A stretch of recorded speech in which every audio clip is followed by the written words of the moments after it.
Late us see this question. यहाँ पर question कह रहा है summation NCM sine of M X cos of N minus M X from m equals to 0 to n। m पर loop लगाना है 0 से n और ये इसके इक्वल है तो k की वैल्यू बताना है। तो यहाँ पर अपना जो कॉन्सेप्ट यूज हो रहा है दैट इज समेशन ऑफ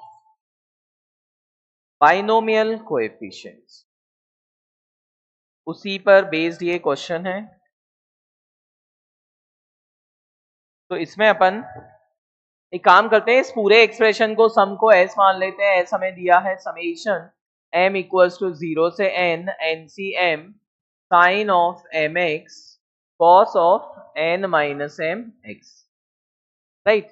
तो इसी को मैं इस तरह से भी लिख सकता हूं, NC n माइनस आर की हेल्प से m equals to 0 to n NC n minus m sine of m को हम क्या लिख दें n माइनस एम एक्स सभी जगह इंटू कॉस ऑफ ये हो जाएगा n माइनस m, तो n क्या हो जाएंगे n माइनस ये हो जाएगा n माइनस एम एक्स, ऐसा कुछ, राइट। दोनों को ऐड कर दें सेम ही है तो ये हो जाएगा s plus S two S summation m equals to 0 से n NCM NCN minus M सेम ही है तो इसे NCM लिख देते हैं।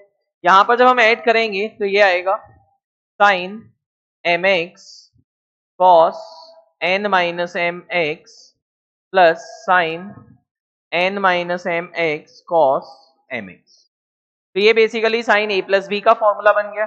साइन a प्लस बी का फॉर्मूला बन गया, तो ये हो गया NCM sine of mx plus nx minus mx, और m पर लूप चल रहा है 0 से n, तो ये m और ये m कैंसिल हो गए, साइन nx बाहर आ गया, sine nx summation NCM from m equals to 0 to n। तो इसका फाइनल आंसर हो गया 2s बराबर साइन nx, और इसका आंसर हो जाएगा समेशन 2 की पावर n, 2 से डिवाइड कर दें सो आंसर हो गया 2 की power n minus 1 sine nx। तो हमसे पूछा था भाई k बताओ k क्या होगा, तो यहाँ पर हम कंपेयर करें तो k की जो वैल्यू है वो 2 हो जाएगी, k की जो वैल्यू है 2 हो जाएगी, यही अपना इस क्वेश्चन का आंसर हो जाएगा।